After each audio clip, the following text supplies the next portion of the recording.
Here's hoping this works. Here's hoping this works, ladies and gentlemen. This is a strange time for a Comic Haul, but this is the best time for me right now. I'm Dylan Lang, your host. Comic Haul is my semi-weekly show where I talk about what comic books I got for the week. Hopefully you all can hear me also because I've been having tech issues with not only the sound, but other stuff as well. So hopefully people can hear me right now because I can't tell because I'm not working across from somebody. But here's hoping anyway. But I'm just gonna, show you what I got, and if it doesn't work, it doesn't work. We'll see what happens. But these tech issues are really starting to annoy me. It's also why you won't be able to see it from the Google Plus feed. Why I didn't do a link for Google Plus because it took forever to get this set up, and then for some reason the link for the Google Plus page did not show up. So it's on my YouTube page right now. Hopefully some people are finding me. I doubt it, but I'll be retweeting this through Twitter, so you'll be able to see it. But I want to get real quick and down to the point about this because I have another show tonight, 9 o'clock p.m. Dylan knows my regular show I do every Sunday, beginning of my second year, I should say.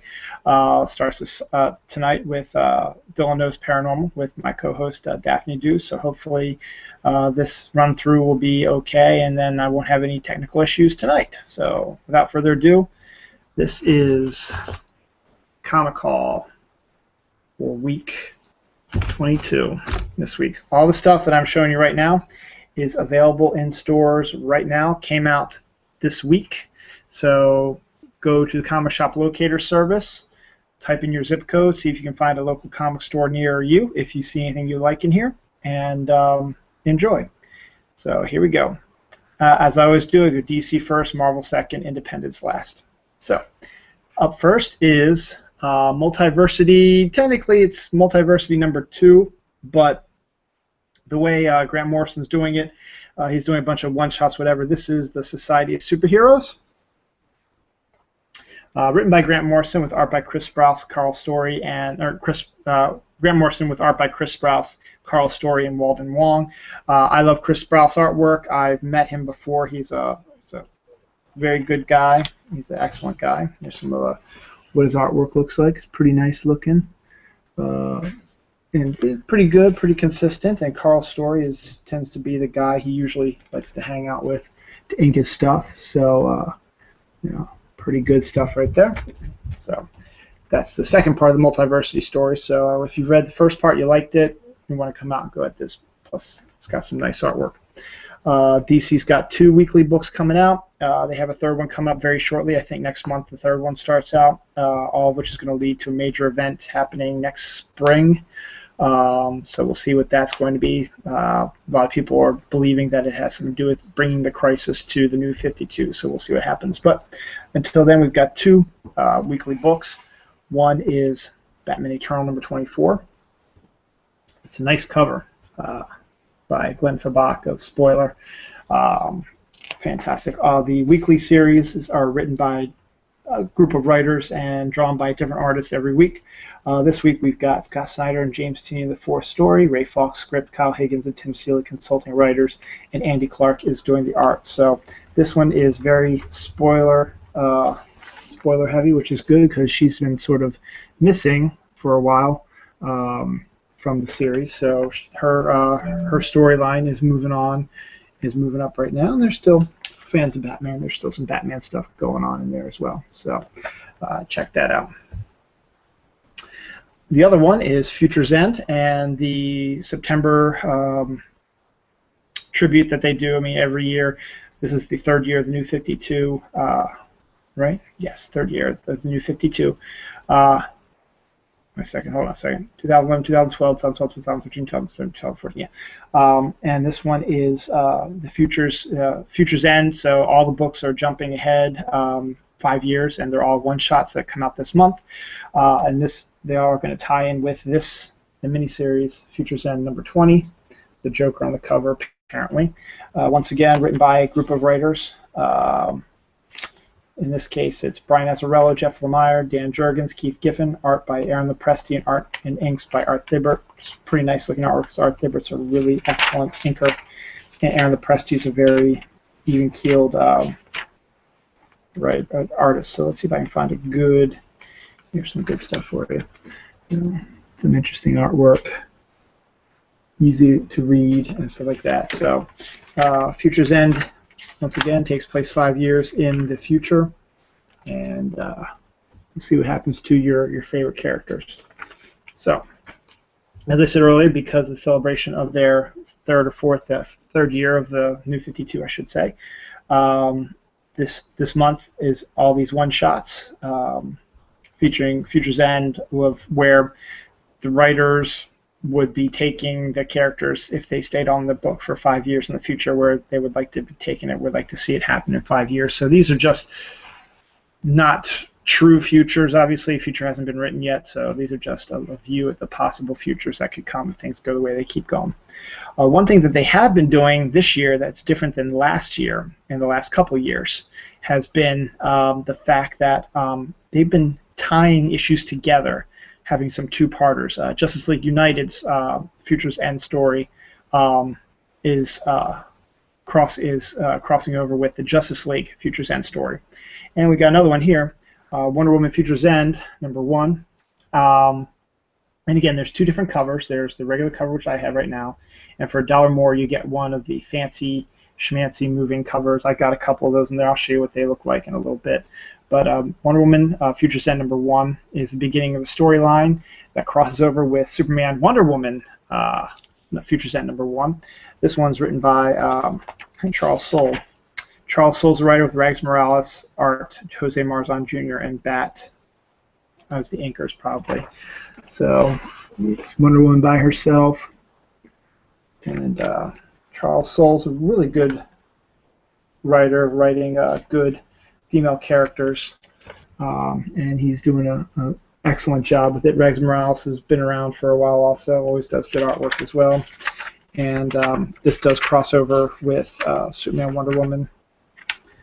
I'm just going to show you some more of the artwork.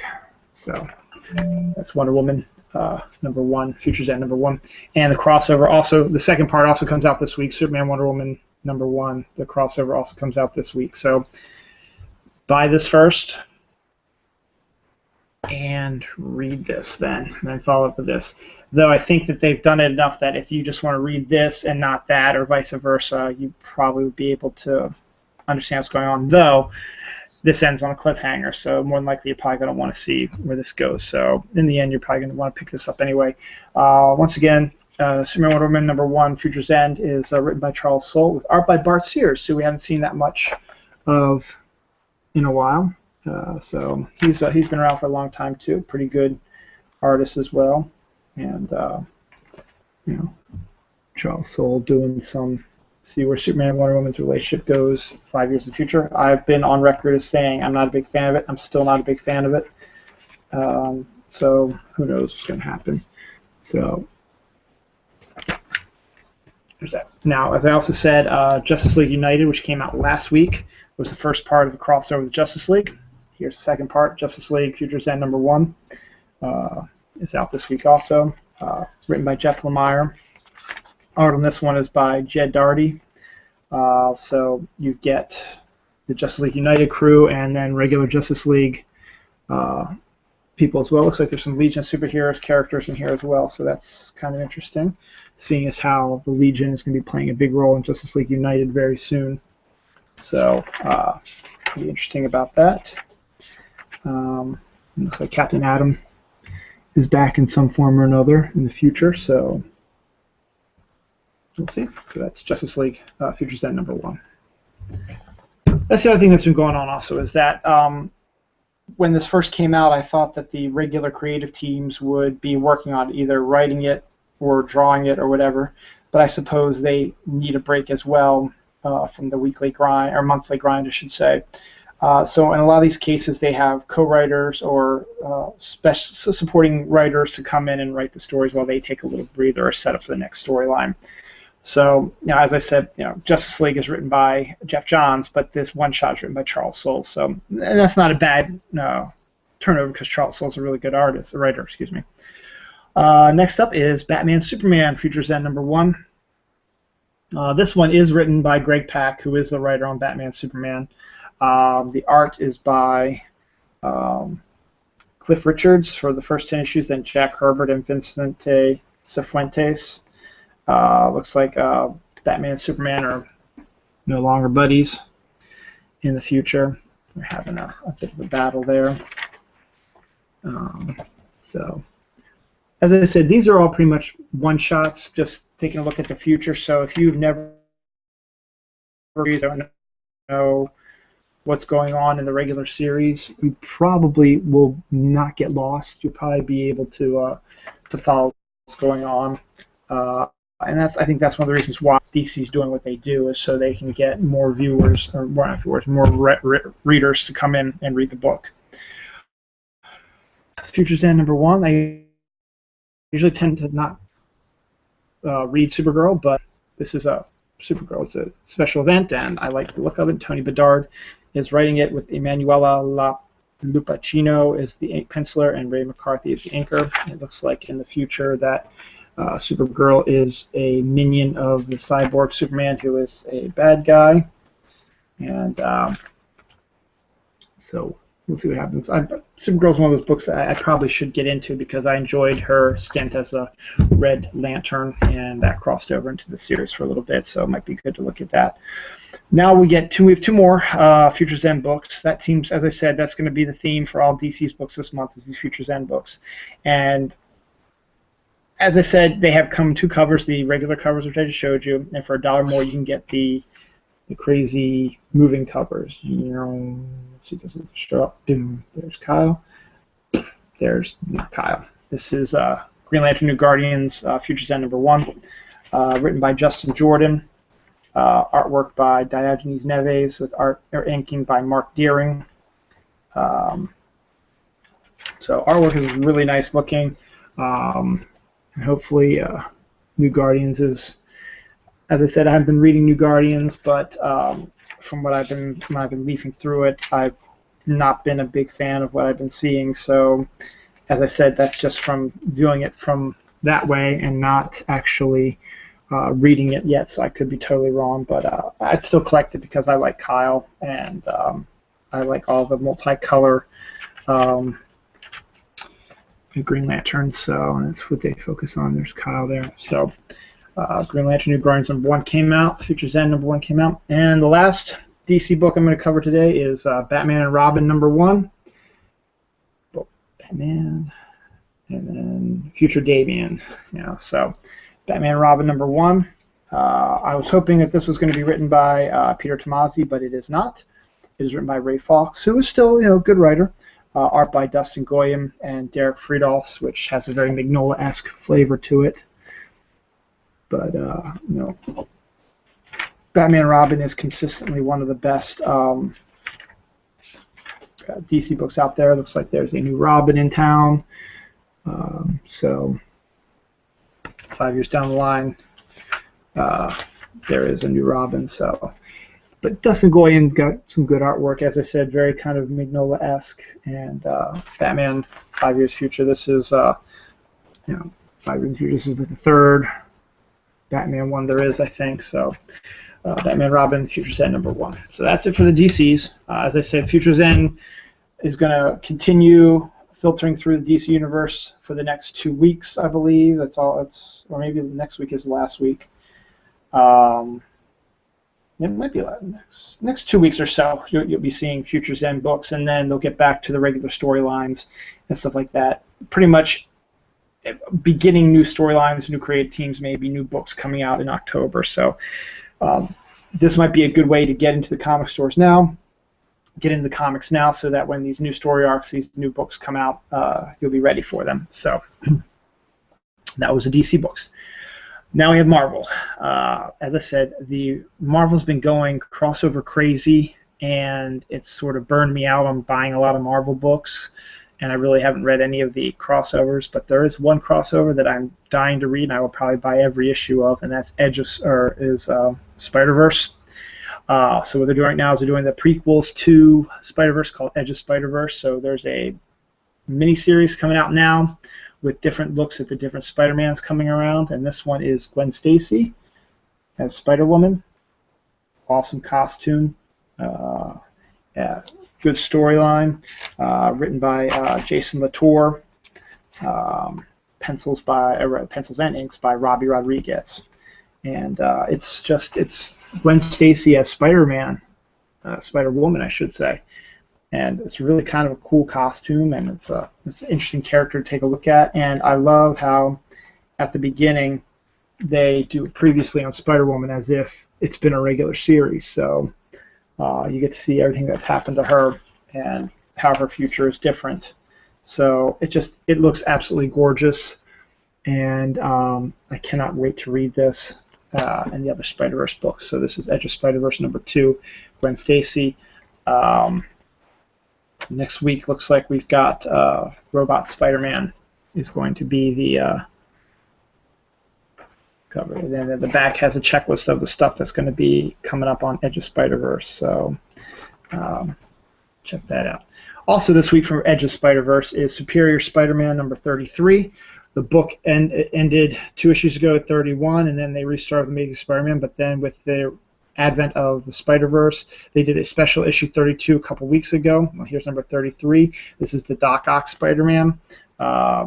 Christos Gage is the writer, and who's the artist? Cameron, I gotta find his full name. There it is. Giuseppe Camuncoli and John Dell.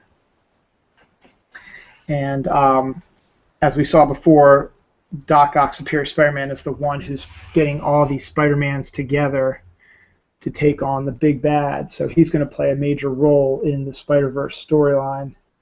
And so his book will be around for a while to do that. So you get to see Dan Slott is promising every Spider-Man out there.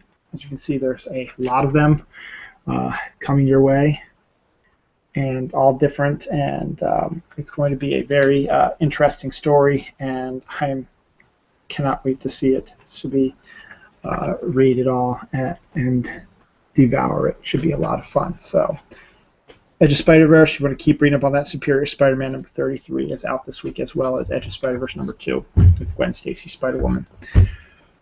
Then we get into the regular series. This cover is just absolutely creepy. It's Daredevil #8. Mark Waid, Chris Samney, and Wilson. Who's Wilson?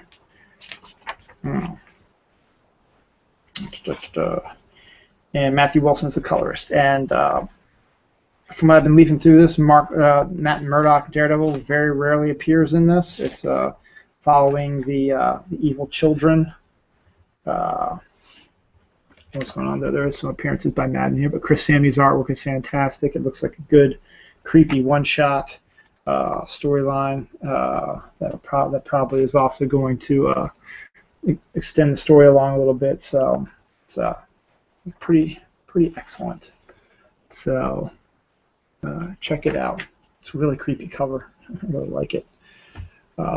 Next up is Elektra #6, which has been a big surprise how good it is. The covers are phenomenal. This starts the second story arc. It's written by David Hayden or W. Hayden Blackman with art by different artist Alex Sanchez, giving the regular artist a breather.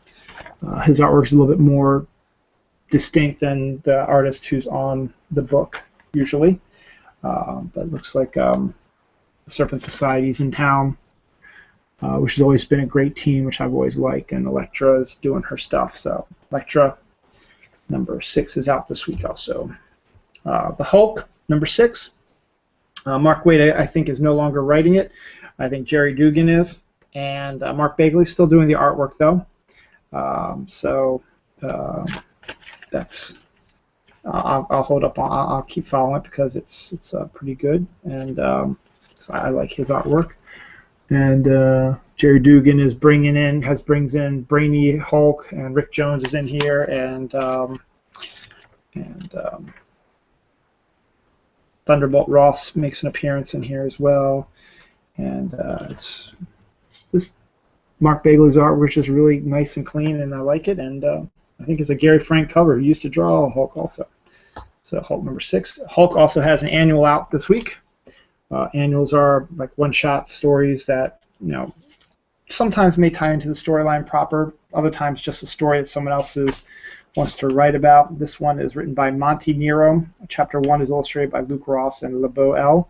Underwood. Prologue, Chapter 2 illustrated by Patrick Goddard. Chapter 3 illustrated by Mark Laming. So got a bunch of different artists, one big storyline, so a self-contained story. So if you like the Hulk and want to continue reading some stuff and get a new take on the Hulk from a different writer, check that out. Hulk Annual #1 also comes out this week. Now we're in my independents.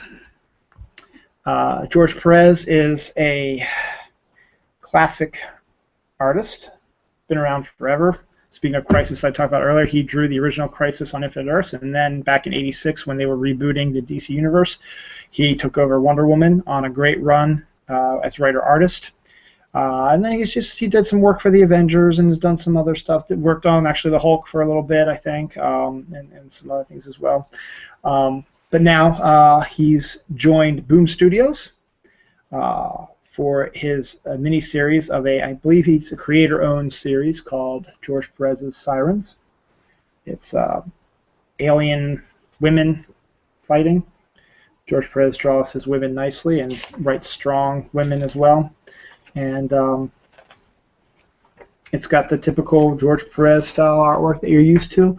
Very compressed, very clean, and lots of words and lots of pictures. So, gorgeous artwork, but also lots of words. So you're gonna be getting a lot of story out of all this. So, looks like it's a combination of Wonder Woman in space, Amazons in space, futuristic travel sci-fi thing. So looks pretty good. George Perez is a treasure. He's one of the Hall of Famers, and it's a 6-issue miniseries, so hopefully more to come. And if you love George Perez's stuff, you're probably gonna want to pick this up. So George Perez's Sirens from Boom Studios #1 coming out this week. One of my favorite Image books out now is Manifest Destiny. #10 is out. The basic premise behind this, it's written by Chris Dingus with artwork by Matthew Roberts, Owen Gianni. The basic premise is what if Lewis and Clark, the guys who went west and were the first people to explore the West after the colonies got their independence, and discovered a lot of cool stuff. What if they actually went out west and they discovered mythological and cryptological creatures and had to fight them? They've had to fight giant vegetation creatures, giant frogs, and all kinds of neat stuff. So the artwork is, and then now they're dealing with killer bugs. The artwork is gorgeous, absolutely gorgeous artwork, creepy, and the story is phenomenal. It's really, really great.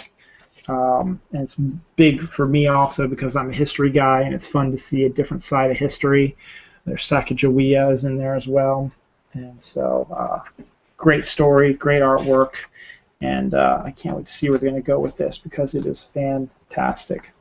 And as I was just looking around, I saw an ad for one of my hopefully going to be a fantastic series by Scott Snyder and Jock coming out in October called Witches. There's an ad for it here.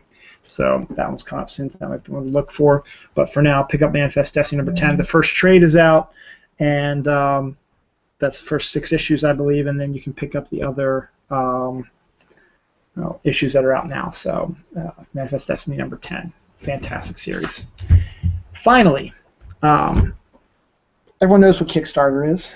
It's that website where you go in, somebody sets up a project and asks for help to finance it from people willing to give their money to help out somebody to do a project.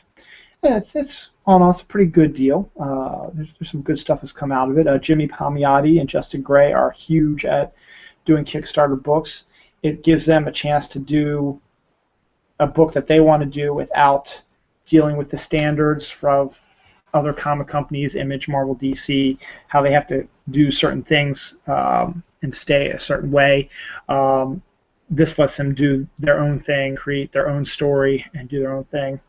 So, Kickstarter's good. I mean, what you do is you give money, and if you reach a certain level and you gave them money, you get special deals given to you, free pictures, pages of artwork, your name in the book, name of a character, stuff like that. So in all this, it's good for everybody. So everybody's been jumping on. Justin, as I said, Justin Palmiotti and Justin Gray are really big about that. They've done 3 or 4 of those, and they've got another one out there now. They did one called Sex and Violence, I think, and they're doing a sequel called Sex and Violence 2, and that one's under Kickstarter right now. I think they only got a couple more days left for that, and then it'll be fully funded probably. But one of my favorite writers, Gail Simone, she decided she wanted to do a Kickstarter.